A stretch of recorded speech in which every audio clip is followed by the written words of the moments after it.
Magandang araw mga kaibigan. Bigyan natin ng reaction opinion itong post ang balita ngayon. If PBBM, if the President is temporarily incapacitated, the Vice President assumes office. Yan ang title.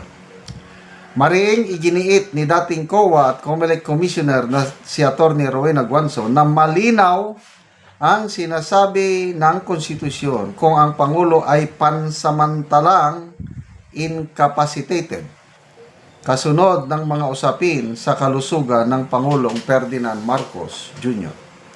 Sa kanyang live video, diretsahan niyang kwestiyon ang kawalan ng malinaw na pagpapakita sa kalagayan ng Pangulo. Tanong ni Atty. Guanzon, nasaan si Bongbong? Nasaan si BBM? Ipakita nyo sa amin, live stream. Ipakita nyo siya na alive, aware, and awake. Correct. Ayan, may mga ibang post din akong nababasa. Live stream. Hindi yung style ni Claire Castro na interview kunuhay. Hindi naman naka-live. Pre-recorded. O baka AI. Live stream ba? Oh, bakit ayaw nilang gawin? May itinatago? Ipinaliwanag ni Guanzon na kung ang sakit ng Pangulo ay diverticulitis na may pagdurugo sa large intestine, posible itong mauwi sa operasyon na may malinaw na legal na implikasyon.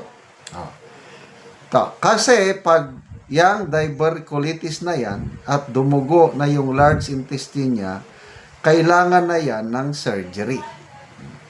Dagdag pa niya, ang ganitong operasyon ay nangangailangan ng general anesthesia na nangangahulugan pansamantalang pagkawala ng malay. Siyempre, general anesthesia yun, sabi ni Guanzon. Dito, iginiit ni Guanzon na hindi maaring ipagwalang bahala ang sitwasyon kung ang Pangulo ay nasa operating table at unconscious. Aba, pwede ba yung habang na siya ay nasa operating table at unconscious siya ay binigyan din niya na ayon sa batas, ang ganitong kalagayan ay maaring ituring na temporary incapacity. Aba, ayon sa ating batas, di ba? Temporary incapacitated siya. At dito, malinaw ang kanyang punto. And if he's temporarily incapacitated, the Vice President assumes office. Siguro, kung hindi na break, hindi nag-divorce ang unity, baka pwede. I-designate ni Pangulo si VP Sara as caretaker para makapahinga ko. O nga no, kung magandang relasyon nila ngayon, pwedeng magpahinga ang Pangulo na hindi na siya magtrabaho para mas gagaling siya. Kasi mawawala, ma-less stress siya, i-turn over lang niya ang presidency sa vice president, total, partner man sila. Di ba? Sayang, ang ganda ng relasyon nila nung una. Yung chemistry nila nung una, nung panahon pa ng kampanyahan, ang ganda kaya. Kahit nung nanalo na sila, maganda pa rin. Sayang, hindi na-maintain yun. Nang dahil lang sa isang tambaluslos na break up ang kanilang unity. O ngayon, hindi niya pwedeng i-turn over dahil baka baka bigla hindi nga. So kawawa ang presidente. Hindi siya makapagpahinga. Ano ba?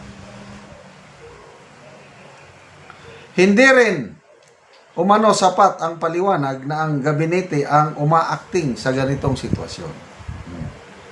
Giit ni Guanzon, may konstitusyon ng bansa na dapat sundin lalo na sa usaping kapangyarihan at pamumuno. Sa huli, binigyan din ni Guanzon na ang usapin ay hindi chismis, hindi politika, kundi isang malinaw na tanong ng constitutional order at continuity of government, lalo na kung may posibilidad na ang Pangulo ay pansamantalang hindi nakakaganap ng kanyang tungkulin. So, absent ang Pangulo sa mga public events, yung kanyang pre-recorded message sa PNP, makikita mo, payat na siya dito. So, sana naman, gagaling siya. Yan ang aking personal prayer.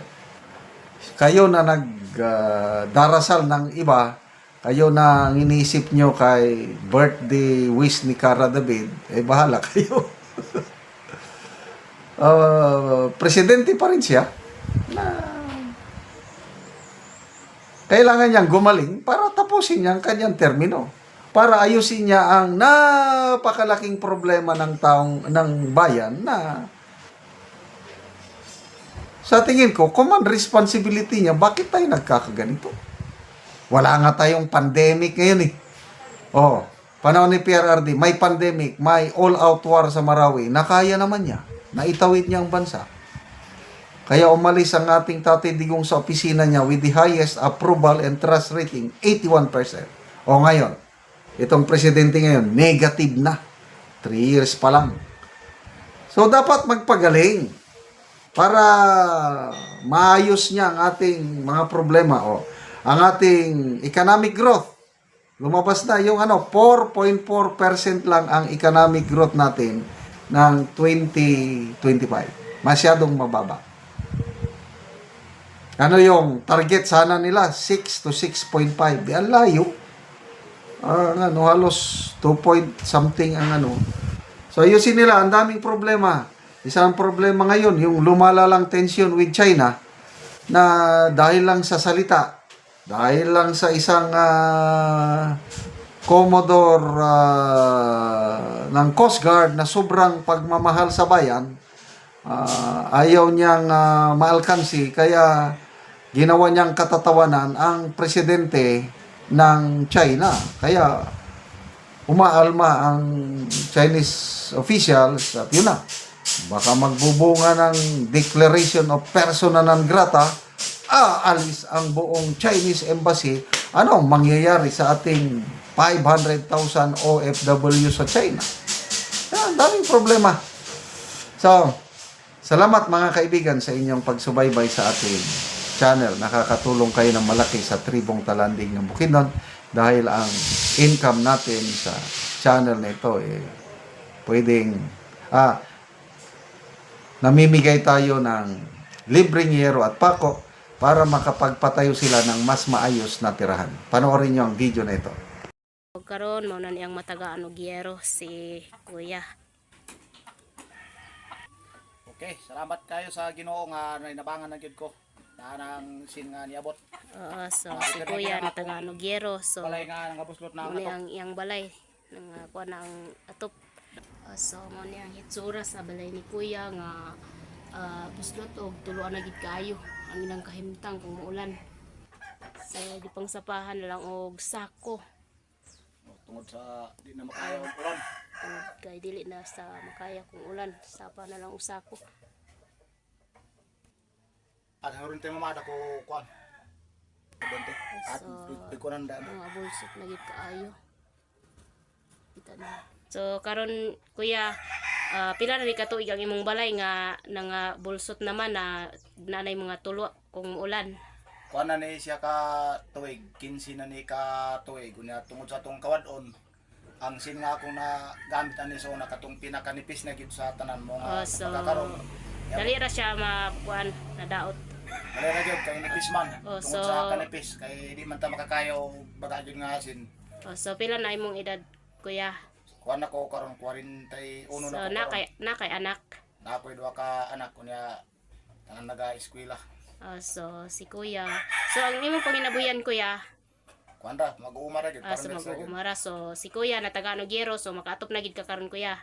So atop na gyud ko karon dako akong kalipay og pagpasalamat sa nagpasiyugdaan ning programa. Ang atop na ako nga naguba na gyud so Maalista na. Sige, sige.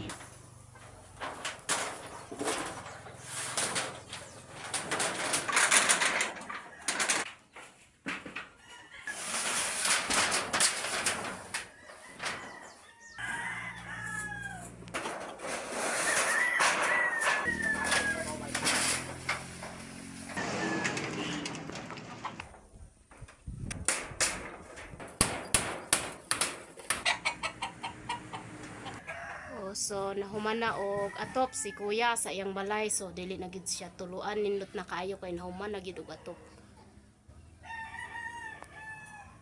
Daghang salamat sa grasya sa Ginoo nga nakaatop na gyud ko sa akong balay. Manginaot ko nga ang nagpasyog dani nga pinagi ni nga mga hinabang, manginaot ko nga dagang pag dagan pa ang matabangan. sa dili lang diri sa among barangay, sa barangay Tagbang kundi Sige. lakip pa sa kinatibukan nga lungsod sa Talakag ang ilang mga tabangan. Dagang kayo Sige. salamat. Okay, sige. Salamat po.